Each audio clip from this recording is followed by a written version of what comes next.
welcome United States Senator Ted Cruz of Texas.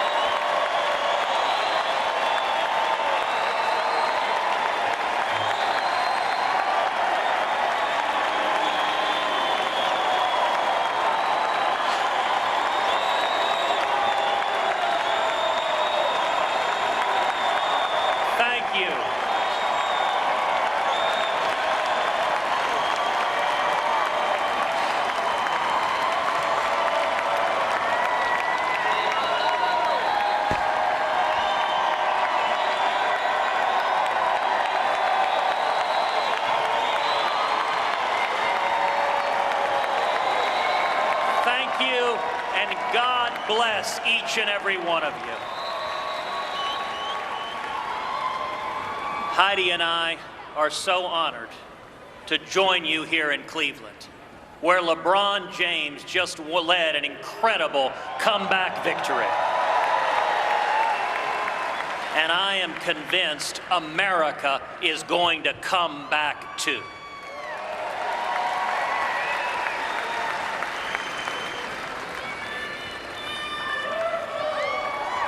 I want to congratulate Donald Trump on winning the nomination last night.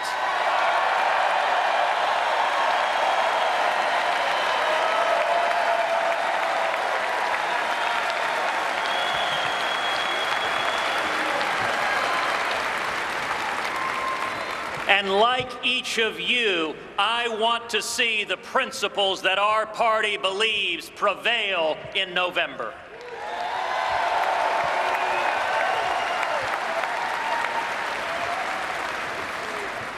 Conventions are times of excitement, but given the events of the last few weeks, I hope you'll allow me a moment to talk to you about what's really at stake. Just 2 weeks ago, a 9-year-old girl named Caroline was having a carefree Texas summer, swimming in the pool, playing with friends, doing all the things a happy child might do. Like most children, she relied upon the love that she received from her mom, Heidi, and her dad, a police sergeant named Michael Smith. That is, until he became one of the 5 police officers gunned down in Dallas. The day her father was murdered, Caroline gave him a hug and a kiss as he left for work. But as they parted, her dad asked her something he hadn't asked before. What if this is the last time you ever kiss or hug me? Later, as she thought of her fallen father and that last heartbreaking hug, Caroline broke down into tears. How could anything ever be okay again? Michael Smith was a former Army Ranger who spent 3 decades with the Dallas Police Department. I have no idea who he voted for in the last election or what he thought about this one.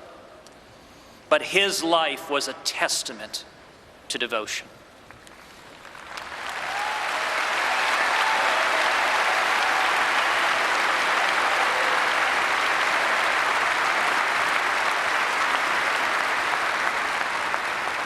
He protected the very protesters who mocked him because he loved his country and his fellow man.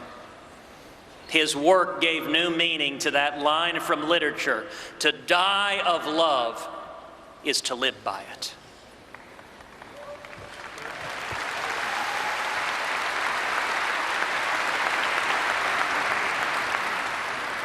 As I thought about what I wanted to say tonight, Michael Smith's story weighed on my heart. Maybe that's because his daughter, Caroline, is about the same age as my eldest daughter and happens to share the same name. Maybe it's because I saw a video of that dear, sweet child choking back sobs as she remembered her daddy's last question to her. Maybe it's because we live in a world where so many others have had their lives destroyed by evil in places like Orlando and Paris and Nice and Baton Rouge. Maybe it's because of the simple question itself. What if this, right now, is our last time? Our last moment to do something for our families and our country? Did we live up to the values we say we believe? Did we do all we really could? That's really what elections should be about. That's why you and millions like you devoted so much time and sacrifice to this campaign. We're fighting not for one particular candidate or one campaign, but because each of us wants to be able to tell our kids and grandkids, our own Carolines, that we did our best for their future and our country.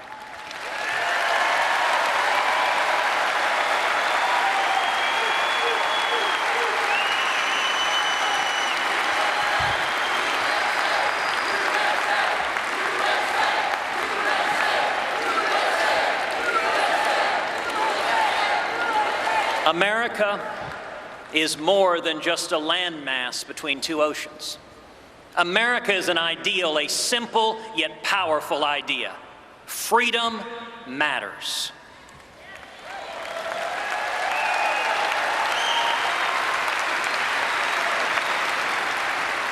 For much of human history, government power has been the unavoidable constant in life. Government decrees and the people obey. But not here. We have no king or queen. We have no dictator. We, the people, constrain government.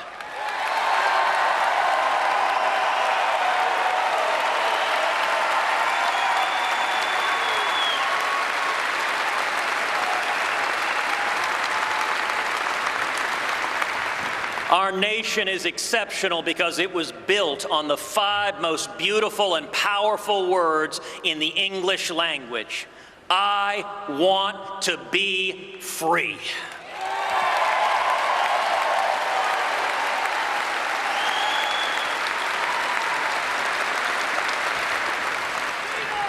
Never has that message been more needed than today.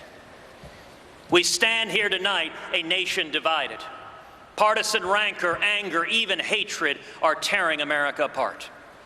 And citizens are furious, rightly furious, at a political establishment that cynically breaks its promises and that ignores the will of the people.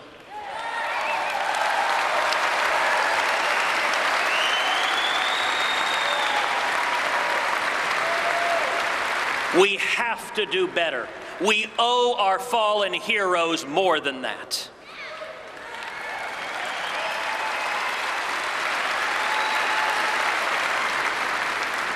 Now, of course, Obama and Clinton will also tell you that they care about our children's future. And I want to believe them. But there is a profound difference in our two parties' vision for the future.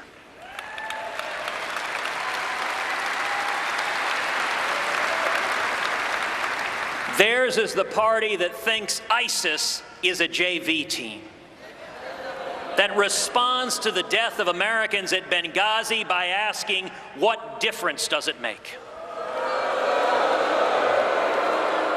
And that thinks it's possible to make a deal with Iran which celebrates as holidays Death to America Day and Death to Israel Day. My friends, this is madness. President Obama is a man who does everything backwards. He wants to close Guantanamo Bay and open up our borders. He exports jobs and imports terrorists. Enough is enough.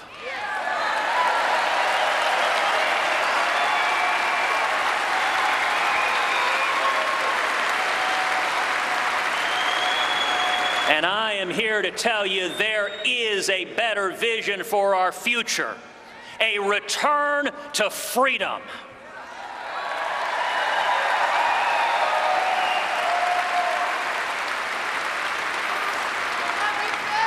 On education, your freedom to choose your child's education, even if you aren't as rich as Hillary Clinton or Barack Obama.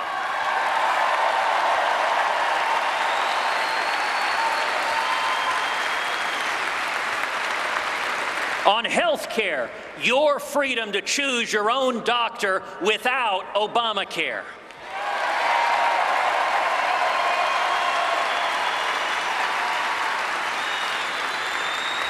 On taxes, your freedom to provide for your family without the IRS beating down your door.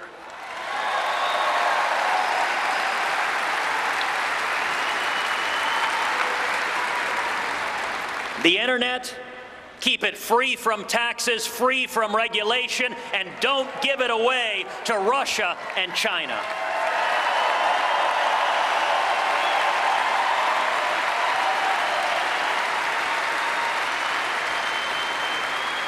Freedom means free speech, not politically correct safe spaces.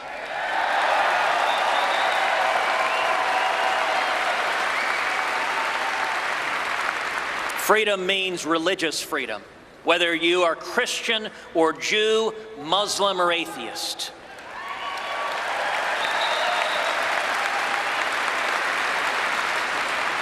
Whether you are gay or straight, the Bill of Rights protects the rights of all of us to live according to our conscience.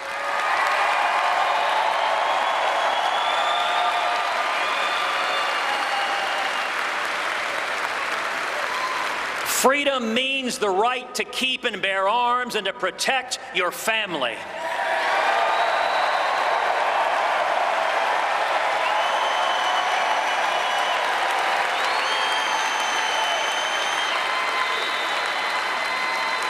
Freedom means that every human life is precious and must be protected.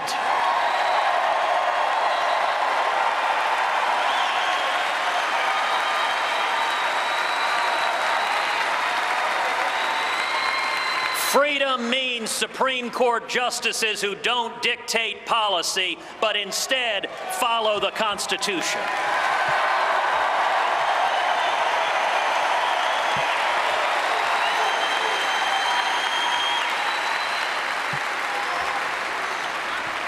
And freedom means recognizing that our Constitution allows states to choose policies that reflect local values.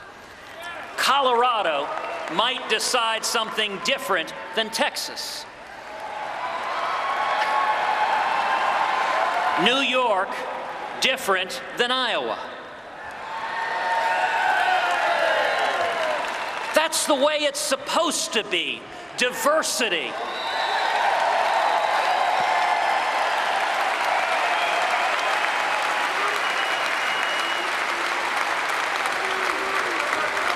If not, what's the point of having states to begin with?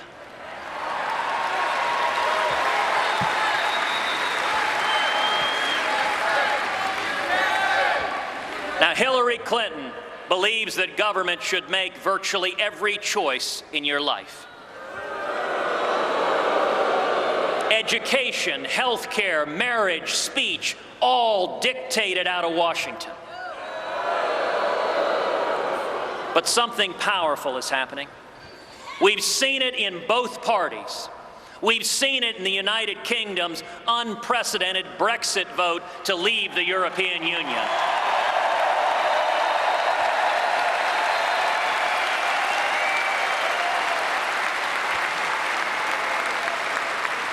Voters are overwhelmingly rejecting the political establishment and overwhelmingly rejecting big government.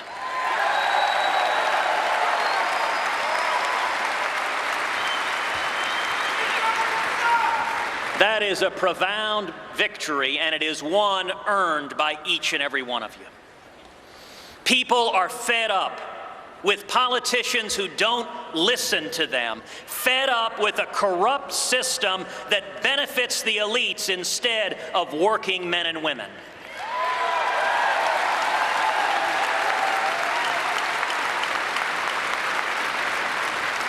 We deserve an immigration system that puts America first and, yes, builds a wall to keep America safe.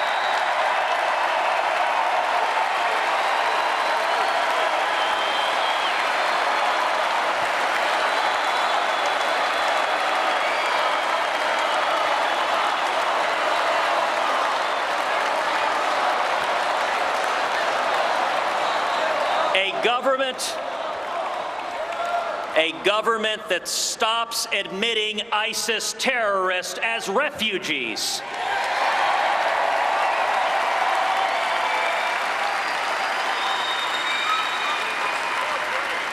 We deserve trade policies that put the interest of American farmers and manufacturing jobs over the global interests that are funding the lobbyists.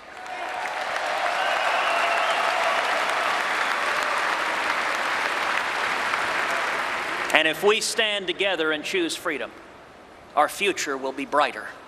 Freedom will bring back jobs and raise wages. Freedom will lift people out of dependency to the dignity of work.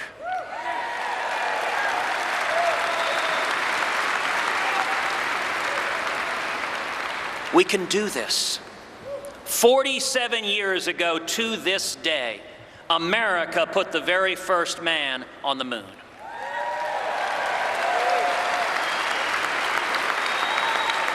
That was the power of freedom. Our party, the Republican Party, was founded to defeat slavery.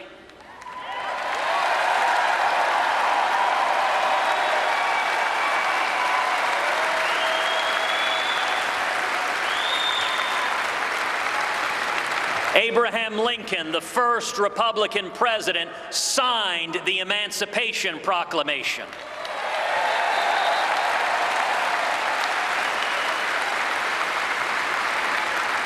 Together, we passed the Civil Rights Act, and together we fought to eliminate Jim Crow laws.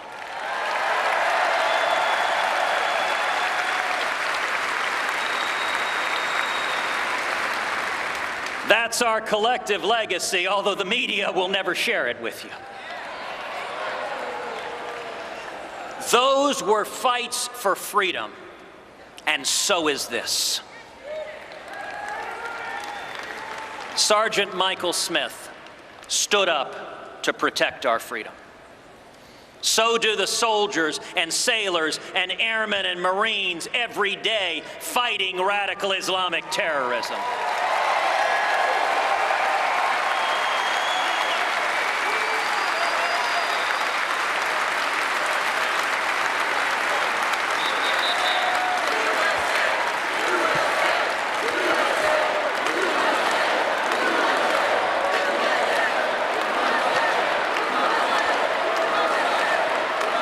And so did the family of Alton Sterling, who bravely called to end the violence. So did the families of those murdered at the Charleston Emmanuel AME Church, who forgave that hateful, bigoted murderer.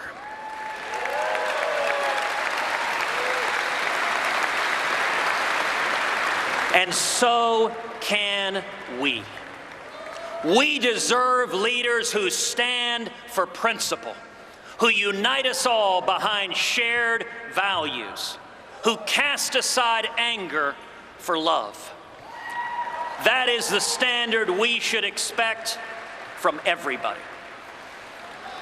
And to those listening, please, don't stay home in November.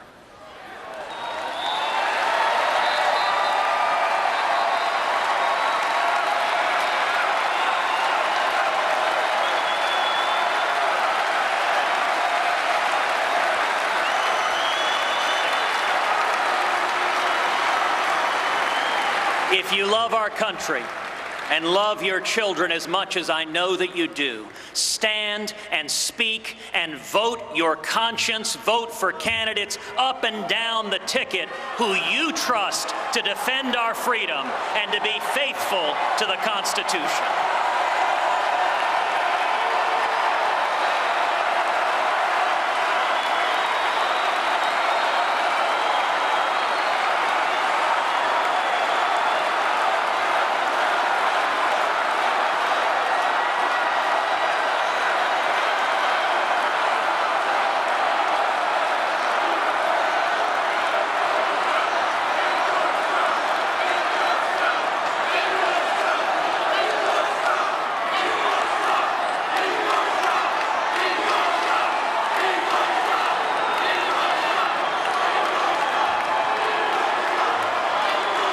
Appreciate the enthusiasm of the New York delegation.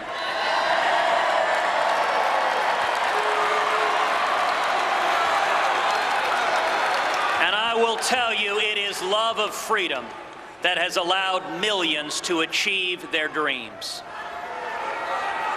Like my mom, the first in her family to go to college.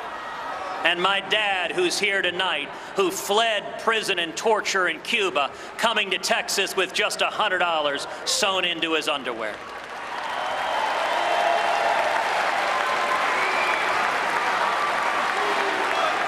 And it is love that I hope will bring comfort to a grieving 9-year-old girl in Dallas.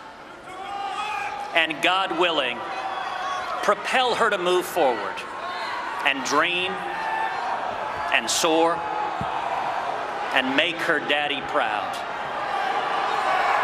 We must make the most of our moment to fight for freedom, to protect our God-given rights, even of those with whom we don't agree, so that when we are old and gray, and when our work is done, and we give those we love one final kiss goodbye, we will be able to say, freedom matters, and I was part of something beautiful.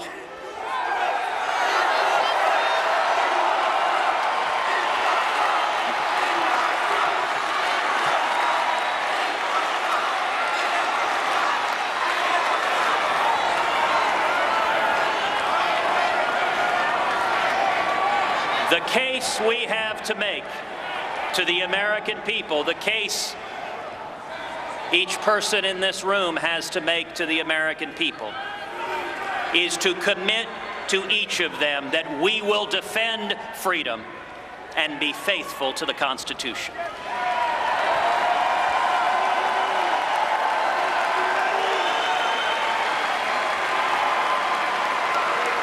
We will unite the party, we will unite the country by standing together for shared values, by standing for liberty.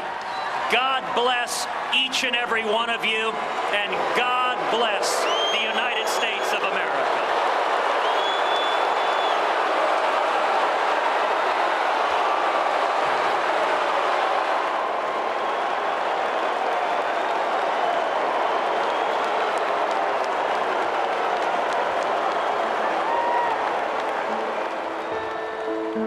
My father trained us very well. We were with him on job sites. We were with him in boardrooms.